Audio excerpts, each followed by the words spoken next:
Hello friends, चलिए आज हम स्टार्ट करने जा रहे हैं लीनियर प्रोग्रामिंग, जिसके अंदर मैं सीधे आपके साथ स्टार्ट करूंगा सिंप्लेक्स मेथड। आइए एक क्वेश्चन की हेल्प से पूरा का पूरा सिंप्लेक्स मेथड समझते हैं कि एग्जैक्टली ये होता क्या है। जो इसके बेसिक ग्राफिकल मेथड होता है उससे क्वेश्चन आने के बीकॉम लेवल पे चांसेस एकदम नेग्लिजिबल होते हैं। उससे क्वेश्चन मैं कहूँ या तो आता ही नहीं है। मेन आपका सिंप्लेक्स मेथड है जो आपको करना है, तो हम उसी पे सीधे अपनी डिस्कशन कर रहे हैं। आइए एक क्वेश्चन हमारे सामने है, इससे पूरा का पूरा सिंप्लेक्स मेथड हम समझते हैं कि किस तरीके से सिंप्लेक्स मेथड से लीनियर प्रोग्रामिंग की प्रॉब्लम सॉल्व की जाती है। ये वीडियो सीए फाइनल के students, CMA students, CA students सब अपने रिस्पेक्टिव कोर्स के लिए रेफर कर सकते हैं। सिंप्लेक्स मेथड ऑब्वियसली सब में सेम है, ठीक है। आइए, अ फर्म में चेयर्स एंड टेबल्स। फर्म जो है दो तरह के प्रोडक्ट बनाती है, chair and table. Profits are ₹20 per chair and ₹30 पर टेबल। दोनों प्रोडक्ट जो हैं वो तीन मशीन से प्रोसेस होते हैं, M1, M2 और M3 से। The time required for each product in hours and the total time available in hours per week on each machine are as follow. देखिए, मशीन M1 जो है चेयर में 3 hours लेती है और टेबल में 3 hours. M2 5 hours, 2 hours, 2 hours, 6 hours. इसका available time total 36 है, इसका 50 और इसका 60 आवर्स, ठीक है। तो कितने हम चेयर टेबल बना सकते हैं टू मैक्सिमाइज द प्रॉफिट। ध्यान से देखिए अगर मैं सबसे सिंपल वर्ड्स में बोलूं, आप क्या करो, जिस साइड भी आपको लिमिटिंग फैक्टर गिवन है, लिमिटिंग फैक्टर क्या है आपके पास, मशीन आवर्स। अगर मैं बात करूं तो जो चीज हमारे पास लिमिटेड है वो है मशीन आवर्स। आप सबसे पहले इस चीज को समझिए और आपको प्रॉफिट्स क्या करने हैं, मैक्सिमम। हम मानते हैं let the number of units of chair be x and of table be y, कि x चेयर की हम x यूनिट बना रहे हैं और टेबल की हम y यूनिट्स बना रहे हैं। तो देखिए सीधा सीधा होता है और उसमें भी ना आपको दिमाग नहीं लगाना। आप यहाँ x लगाओ, y लगाओ, तो 3x plus 3y, total hours जो है वो आपके 36 या उससे कम लगने चाहिए। ये फिर 5x plus 2y less than equal to 50। आपको सीधा सा तरीका बता रहा हूँ, एग्जाम में इतना दिमाग नहीं लगाना। जहाँ पर आपको टाइम जिस साइड टोटल गिवन है वहाँ एक्स वाई लगा दो। ये मैं आपको पहली वीडियोस में भी बता चुका हूँ जो अर्ली चैप्टर्स के हमने रिकॉर्ड किए। यहाँ पर 2x plus 6y less than equal to 60, ठीक है। ये आ गए कॉन्स्टेंट्स।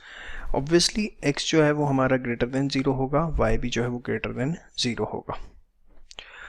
अब हमें मैक्सिमाइज जो करना है उसको हम रिप्रेजेंट करते हैं z से। किससे, z से।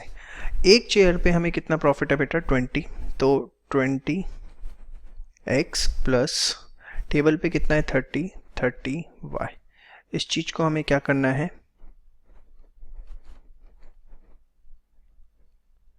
मैक्सिमाइज। क्या करना है हमें इस चीज को, मैक्सिमाइज। चलिए अब किस तरीके से इसको सॉल्व किया जाता है उसके ऊपर यूजिंग सिंप्लेक्स मेथड डिस्कशन करते हैं। सबसे पहले स्टेप में, स्टेप 1, बड़े आराम से एक एक चीज पूरी नोट डाउन भी करनी है, कोई जल्दीबाजी नहीं, स्पीड फॉरवर्ड करके वीडियो मत देखना। Introduce slack variables. क्या बोला मैंने, introduce slack variables. Slack variables क्या होते हैं, ध्यान से देखिए। जो आपके पास इक्वेशन है 3x plus 3y is less than equal to 36, तो आप क्या करते हैं इसे 3x plus 3y plus s1 is equals to 36। जो इन इक्वालिटीज में थी लेस देन इक्वल टू में आपके पास इक्वेशन, तो हमने उसे इक्वालिटी में कन्वर्ट किया, इक्वल टू किया और साथ में क्या लगा दिया, s1। ऐसे ही अगली के लिए s2, 5x plus 2y plus s2 is equals to 50। फिर हमारे पास है 2x plus 6y, 2x plus 6y plus s3 is equals to what? Again 60. तो ये हमारे पास आ गए slack variables s1, s2 and s3, जिसमें मैं आपको ऑलरेडी बता चुका हूँ x की वैल्यू, y की वैल्यू, s1, s2, s3, इनकी वैल्यू 0 या 0 से बड़ी होगी। ठीक है, अब ये जो अपने स्लैक वेरिएबल्स इंट्रोड्यूस किए हैं, यही हम अपने मैक्सिमाइजेशन वाले फंक्शन में भी ले आते हैं, which was 20x plus 30y, 20x plus 30y। But ये इफेक्ट ना हो इसलिए हम इसको 0s1 0 के साथ लेके आते हैं, 0s2 0s3, 0 0 का मतलब वो 0 ही रहेगा, तो अल्टीमेट फंक्शन मेरा वही है 20x प्लस 30y। यहाँ 0 इसलिए नहीं लगाया था क्योंकि लेस देन इक्वल टू को मैं इक्वल टू में कन्वर्ट कर रहा हूँ, इसलिए मैंने 1s1 लिया, s2 लिया, s3 लिया। तो सबसे पहला है slack variable s1 s2 s3 introduce करने, कैसे वो मैंने आपको सिखा दिया। अब हमें नेक्स्ट स्टेप में बनानी है सिंप्लेक्स टेबल। तो आइए बेसिक सिंप्लेक्स टेबल हम सेट करते हैं स्टेप 2 में। बड़े आराम से रिलैक्स होकर चीज़ों को समझिएगा, कोई जल्दीबाजी नहीं है। सबसे पहले मैंने लिखा CJ, ध्यान से देखिए एक एक चीज़। फिर मैंने लिखना है बेसिक वेरिएबल, ये एक सेट फॉर्मेट में गाड़ी हमारी आगे बढ़ेगी। फिर हमने लिखा सॉल्यूशन। ठीक है, अब ध्यान से देखिए, बेसिक सबसे पहले CJ के अंदर आपको लिख देना है 0 0 0। बेसिक वेरिएबल्स आपके पास है S1, जो स्लैक्स हैं वो आपके बेसिक वेरिएबल है। सॉल्यूशन में आपको 36, 50 और 60 जो आंसर है वो लिखना है 36 इक्वेशन का, 50 एंड 60। ठीक है, ये एक्चुअली क्या है, अगर हम x और y की वैल्यू 0 0 रख दे तो S1 कितना आता है 36, ऐसे यहाँ 0 0 रखें S2 50, तो ये वो है S1 S2 और S3।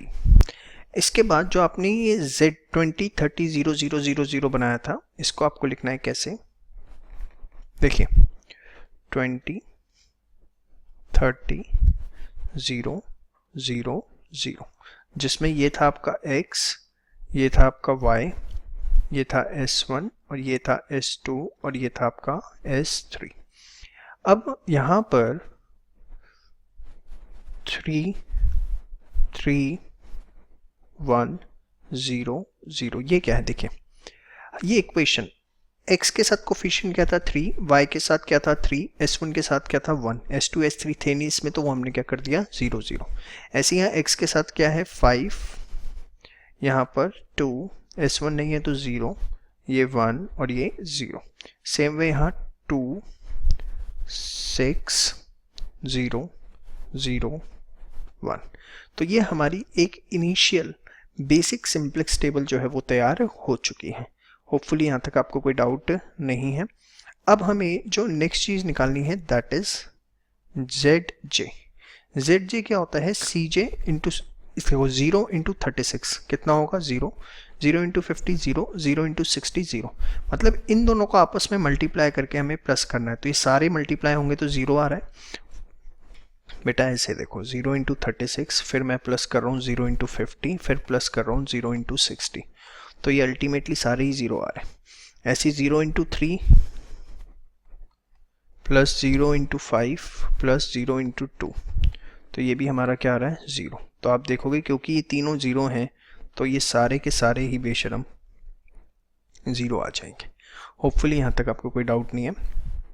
इसके बाद हम निकालेंगे CJ माइनस ZJ।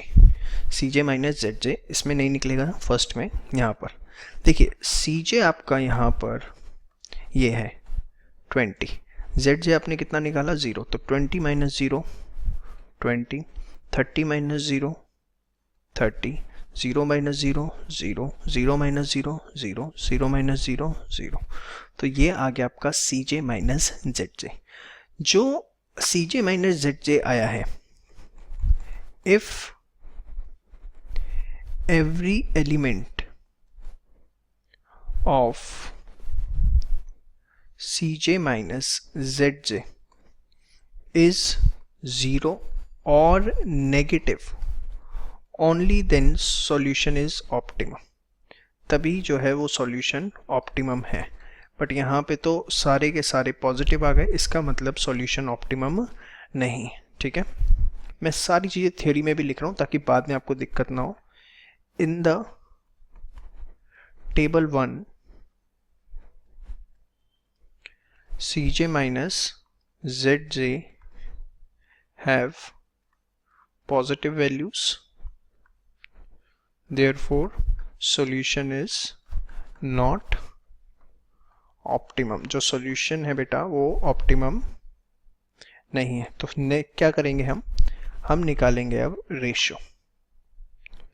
क्या निकालनी है? रेशो। अब ये क्या होती है सर, ये रेशो किस तरीके से निकलेगी, आइए उसके ऊपर बात करते हैं। जो आपका Cj माइनस Zj में हाईएस्ट वैल्यू है, क्या दिख रही है बेटा? 30 दिख रही है। अब आप क्या करोगे, जो आपको Cj माइनस Zj में हाईएस्ट वैल्यू दिख रही है दैट इज 30, इसको आप बना लोगे अपना की कॉलम। क्या बन गया ये आपका की कॉलम। Find ratio. अब इसके लिए मैंने क्या किया, सिलेक्ट की कॉलम, it will be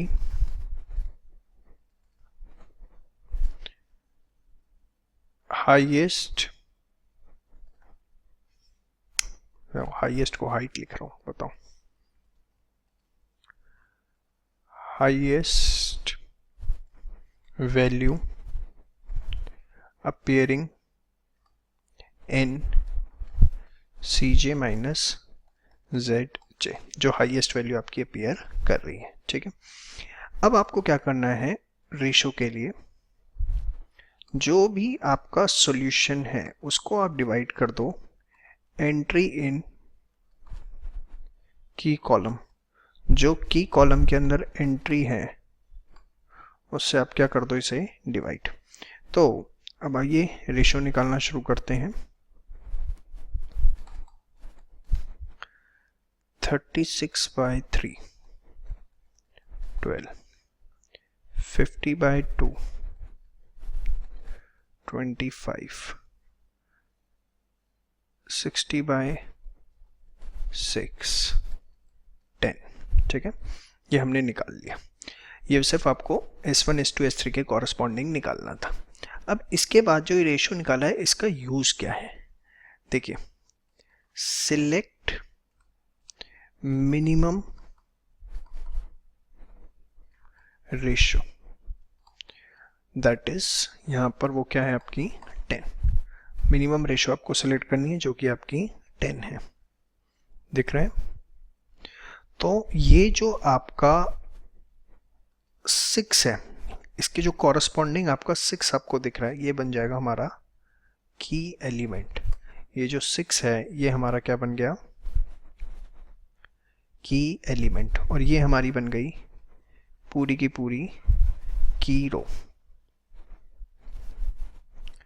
ध्यान से देखिए,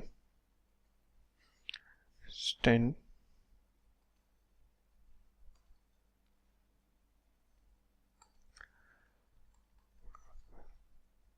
it will represent की रो। ठीक है, और दूसरी चीज इंटरसेक्शन पॉइंट ऑफ की कॉलम एंड की रो विल बी, क्या होगा बताओ, की एलिमेंट। बहुत ही बढ़िया। तो यहां तक आप एक की एलिमेंट निकाल चुके हैं, दैट इज 6। की रो आपके पास है, सॉरी की कॉलम आपके पास है और की रो आपके पास है, एज वेल एज की एलिमेंट। अब हमें बेटा बनानी है next simplex table, that is the step 3। बस ये लास्ट है, अगर आप इसको सही से समझ गए ना तो आपको कोई दिक्कत नहीं आएगी। होपफुली यहाँ तक आपको सारी बातें मेरी समझ में आ चुकी हैं। एक बार आप रिवाइज कर लें, नोट्स जरूर बहुत अच्छे से बनाएं ताकि बार बार आपको वीडियो ना देखनी पड़े, सिर्फ नोट्स पढ़ के ही रिवाइज हो जाए। अब नेक्स्ट सिंप्लेक्स टेबल कैसे बनेगी? देखो ऊपर वाली चीजें तो वही रहेंगी, सीजे, उसके बाद आपका बेसिक वेरिएबल,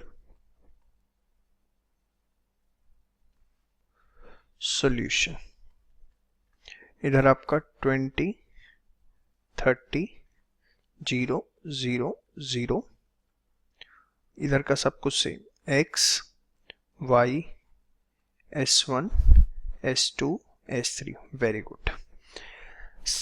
बेसिक वेरिएबल में s1 s2 s3 नहीं लिखना। देखो जो आपका की एलिमेंट है ना बेटा, इसके कॉरस्पॉन्डिंग जो वेरिएबल है y एंड उसका जो cj वैल्यू है 30, that will be replaced by this. ये अब इससे रिप्लेस हो जाएगी। जो आपका क्या बोलते हैं, यहां पर की एलिमेंट के कॉरस्पॉन्डिंग जो आप ये देख पा रहे हैं क्या, 30 एंड y, इसके और यहां पर भी आप देख पा रहे हैं दैट इज 0 एंड s3, ये अब आपस में रिप्लेस हो जाएंगे। रिप्लेस किस तरीके से होंगे आइए बात करते हैं।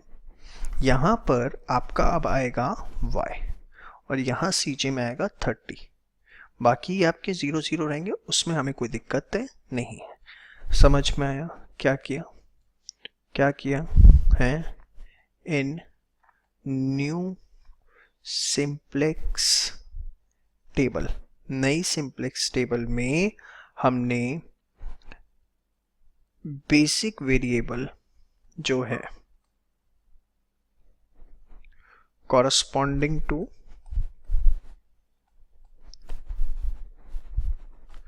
की एलिमेंट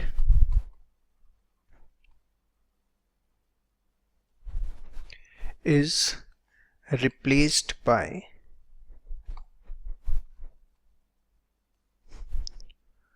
column cj। जो कॉलम cj है उसने उसे क्या कर दिया, रिप्लेस कर दिया। समझ में आया? अब सॉल्यूशन किस तरीके से निकालना है, ये किस तरीके से टेबल फिल होगी इसकी बात करते हैं।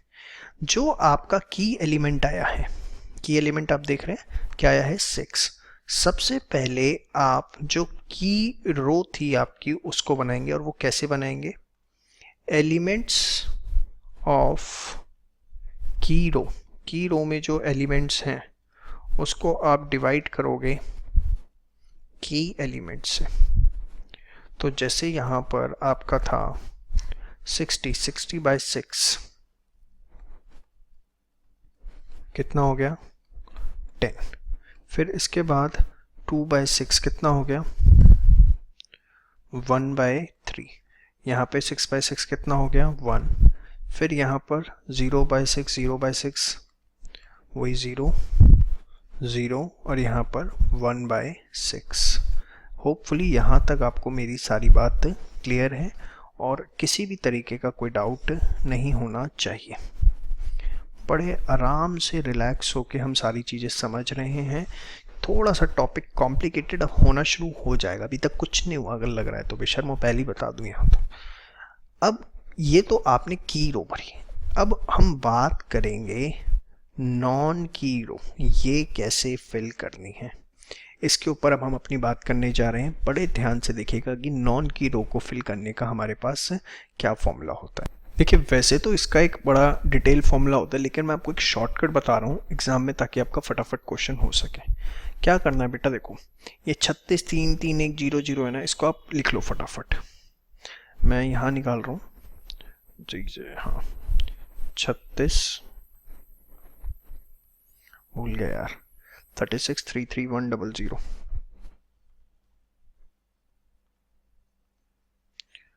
36 फिर भूल गया 3 3 3 3 1 0 0। ठीक है, इसको मैं यहाँ पर एक लाइन डाल लेता हूँ। अगली वाली लिख लो 55 2 55 2, इसके बाद है 0 1 0 0 1 0। इतना तो आपको समझ में आया, कुछ नहीं किया यार, रो नोट डाउन कर ली। हाँ या ना, ओल्ड नॉन की रो लिखी है अभी मैंने, सबके आगे माइनस का साइन लगा दो, ये भी अच्छा लग रहा है? सबके आगे ब्रैकेट लगा दो, शुरू। अरे बड़ा सिंपल स्टेप बताऊंगा, मुश्किल होता तो मैं कराता ही नहीं, तो लोगों को पता ही है मेरी आदत, मुश्किल सब्जेक्ट भैया, फिजिक्स मुझे आती नहीं, पढ़ानी पढ़ाता हूँ, मुश्किल लगती है मुझको। चलो अब ये जो है ये ना की रो, ये लिख दो 10 1/3 1 0 0 1/6, फिर ऐसे ही यहाँ पर 10 1/3 1 0 0 1/6, मतलब मैंने क्या किया, माइनस लिया, ब्रैकेट डलवाया, न्यू की रो जो आई थी वो मैंने आपसे लिखवा दी। इसके बाद इसको आपको मल्टीप्लाई करना है। देखो कितने आराम आराम से हम सारी चीज़ें कर रहे हैं, कुछ इसमें टेक्निकल अभी तक हमने डिस्कस नहीं किया। क्या किया? कुछ भी तो नहीं किया। ओल्ड नॉन की रो लिख दी एक, इधर लिख दी दूसरी, माइनस कर दी क्या, जो न्यू की रो आई थी सब में से, मल्टीप्लाई का साइन, मतलब इसको मल्टीप्लाई करना है। किससे? किससे मल्टीप्लाई होगा? तो जो इसका की कॉलम था, आप की कॉलम देख रहे हैं? हाँ या ना, इसका एलिमेंट क्या था फर्स्ट वाले का? 3, तो इसको सबको मल्टीप्लाई कर दो 3 से,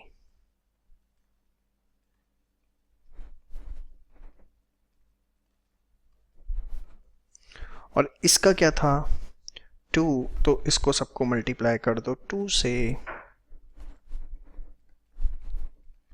मतलब कि मल्टीप्लाई करना है किससे? की कॉलम एंट्री से, जो की कॉलम की एंट्री है। बस अब आप इसे सॉल्व करके लिख लीजिए, 6 2 0 1 0 -1/2 30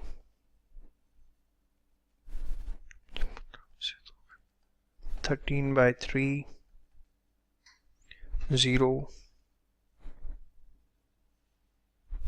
0 1 -1/3।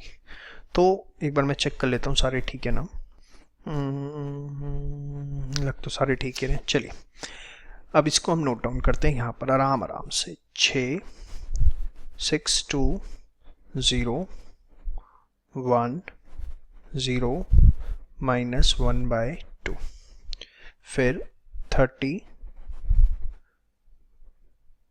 13/3 0 0 1 -1/3। तो ये आपका तैयार हो गया। अब आपको क्या निकालना है बेटा? ZJ। कैसे निकलेगा? This into this, this into this, 0 0 30 into 10, यहाँ कितना आ गया? 300।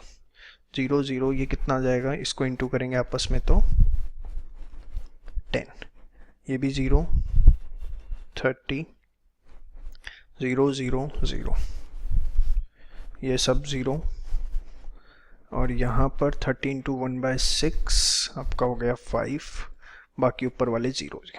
ठीक है, फिर हमें क्या निकालना है बेटा? CJ -ZJ। अब 20 20 -10, ओहो फिर आ गया पॉजिटिव बेशरा, फिर 30 -30 0 0 0, और ये आ गया -5। अब एक पॉजिटिव बच गया है और सबसे बड़ा भी यही है, तो अगेन वही मेरे पुराने स्टेप्स अब स्टार्ट हो जाएंगे। तो होपफुली सबसे पहले आपको यहाँ तक समझ में आ चुका है कि मैं कर क्या रहा हूँ एग्जैक्टली। ये 10 मेरी हाईएस्ट। अब मेरे स्टेप्स दोबारा से यहाँ से रिपीट होने शुरू हो जाएंगे। If every element of C J minus Z J is zero और negative only then solution is optimum, ये मैंने आपको बताया था। तो यहाँ पर एक पॉजिटिव है तो सॉल्यूशन अभी ऑप्टिमम नहीं है। अब मुझे फिर अगेन क्या निकालनी है बेटा, रेशो कैसे निकलेगी, सॉल्यूशन डिवाइडेड बाय दिस, तो 6/2 3, 30 डिवाइड बाय 13/3 तो 90/13, फिर 10 डिवाइड बाय 10 डिवाइड बाय 1/3 कितना हो गया 30। तो अब हमारी जो लीस्ट रेशो है उसको हम सिलेक्ट करेंगे, दैट इज 3। तो हमारे पास ये जो है 33 ये वाली लाइन क्या आ गई की रो, और ये हमारे पास ऑलरेडी की कॉलम आ चुका है। ठीक है, अब अगेन सेम स्टेप्स जो सिंप्लेक्स टेबल को बनाने के लिए स्टेप 1 से स्टेप 2 किया था, उसी वे से हम स्टेप 2 से स्टेप 3 पे जाके अपनी टेबल बनाएंगे। तो आइए नेक्स्ट सिंप्लेक्स टेबल की तैयारी करें। स्टेप 4,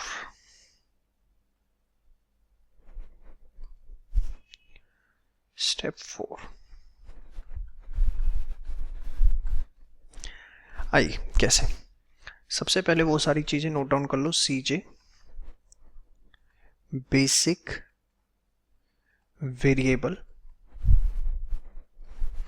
इसके बाद आपका सॉल्यूशन 20 30 0 0 0, x y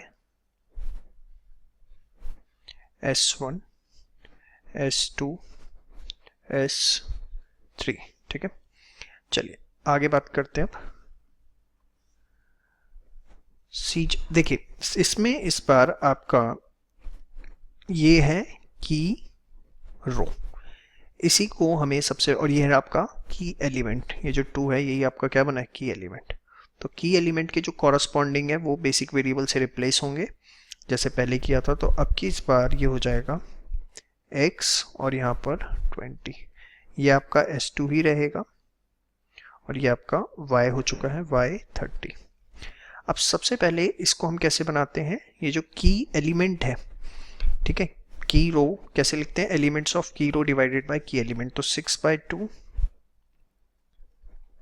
कितना 3, आपकी अंडरस्टैंडिंग के लिए ऐसे लिख रहा हूँ, एग्जाम में लिखने की जरूरत नहीं है। 2/2 कितना 1, फिर 0/2 0, ये आपका 1/2, फिर 0 और ये आपका -1/4। ठीक है, तो ये मैं इसको रब कर देता हूँ ताकि कंफ्यूजन ना हो। उसी तरीके से मैं सारी चीज़ें बना रहा हूँ जैसे आपको सिखाई गई थी। एक बार बेशक आप पुरानी वाली सिंप्लेक्स टेबल अच्छे से देख लीजिए।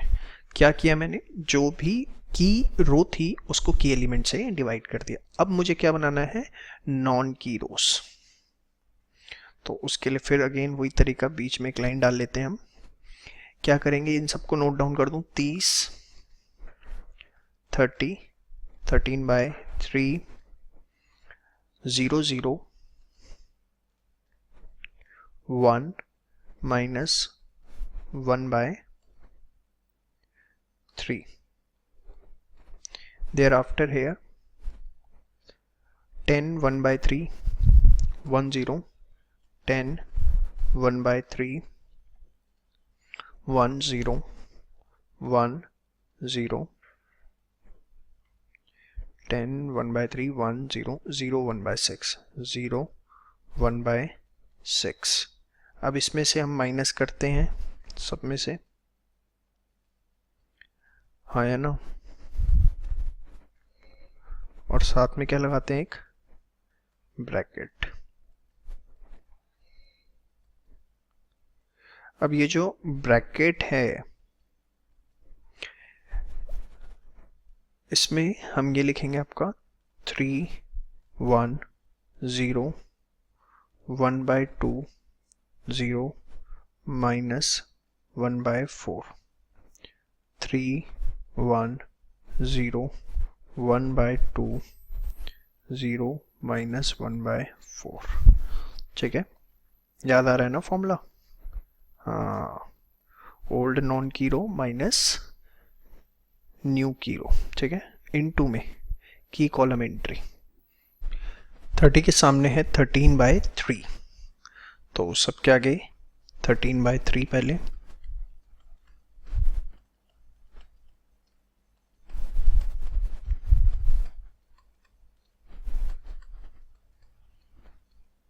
ठीक है। इसके बाद 10 के आगे, इसके आगे सबके आगे 1/3 है, तो 1/3।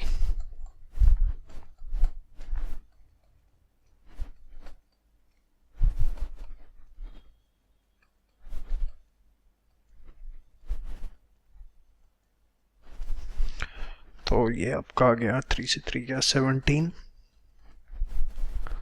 0 0 minus 13/6 1 minus 1/3 plus 13/12 12 4 13 4 गए 9 बटा 12 3/4 3 1 9 0 1 minus 1/6 0 minus plus 1/6 plus 1/12 12 6 तो 3/12 1/4। एक बार कैलकुलेशन चेक कर लेता हूँ। ये ठीक ही लग रही। चलिए, तो इसको हम नोट डाउन करें यहाँ। 17 0 0 minus 13/6 1 3/4 9 0 1 minus 1/6 0 1/4। ठीक है, अब हम क्या निकालेंगे? ZJ। अब निकलेगी असली फिगर 20 × 3 60। भैया मैं लिख ही लूँ साइड में, कहीं मैं ही भूल जाऊँ पढ़ाने के चक्कर में। टिन टिन टिन टिन टिन टिन टिन, आ जा भाई। 20 × 3 प्लस 0 × 17 प्लस 30 × 9, समझ में आया? तो 60 प्लस 0 प्लस 270, ये आ गया हमारा 330। इसके बाद 20, क्योंकि 0 0 है, फिर ये 0 0, तो ये सिर्फ 30 × 130, ये 10 0, ये आएगा 10 minus 5 5 0 0 0। इसके बाद -5 प्लस 0 प्लस 7.5, तो 2.5। अब निकालते हैं CJ माइनस ZJ। तो यहाँ तो कुछ नहीं आएगा। 20 - 20 0 0 -5 0 -2.5। Now you can see that all the elements जो CJ माइनस ZJ आपने निकाला, उसके अंदर जितने भी एलिमेंट्स हैं वो या तो ज़ीरो हैं या नेगेटिव हैं। तो हम कह सकते हैं कि हमारे पास ऑप्टिमम सॉल्यूशन आ चुका है। अब हमें कोई दिक्कत नहीं है। एक बार मैं इसे रब कर लूँ बस। चले, तो हम लिखेंगे since all elements in CJ minus ZJ are 0 or negative, therefore solution is optimum, और वो कब है ये भी सुन लीजिए आप, व्हेन। देखो x की वैल्यू क्या है इसके अंदर बताओ, 3 आप देखें, और y की वैल्यू क्या है 9, when x is equals to 3 and y is equals to 9। ये S2 जो 17 है इसका क्या मतलब है वो मैं नेक्स्ट पार्ट के अंदर कवर करूंगा। तो सॉल्यूशन ऑप्टिमम है जब x 3 है y 9 है, और उस केस में जो हमारे मैक्सिमम प्रॉफिट्स होंगे वो कितने होंगे बताओ, क्या इक्वेशन थी, फटाफट बताओ बेशर्मो। Initial 20x plus 30y, 20x plus 30y, तो 20 इंटू 3 प्लस 30 इंटू 9, तो 60 प्लस 270 इज इक्वल्स टू 330। ठीक है, तो आपने देखा कि सिंप्लेक्स से किस तरीके से हम पूरी की पूरी इक्वेशन को सॉल्व करते हैं। ये सारी चीज़ें बड़े तरीके से आप सारा नोट डाउन कर लीजिए। ठीक है, एक आधा क्वेश्चन अपनी जो भी रिस्पेक्टिव बुक्स है उससे और प्रैक्टिस कर लीजिए, इस पर आपकी कमांड आ जाएगी, और सारे स्टेप्स आप एक दो बार रिवाइज कर लेंगे तो आपको कोई दिक्कत नहीं आएगी। अब नेक्स्ट पार्ट में मैं इसका कौन सा थ्योरी क्वेश्चन आता है उसके ऊपर बात करने वाला हूँ।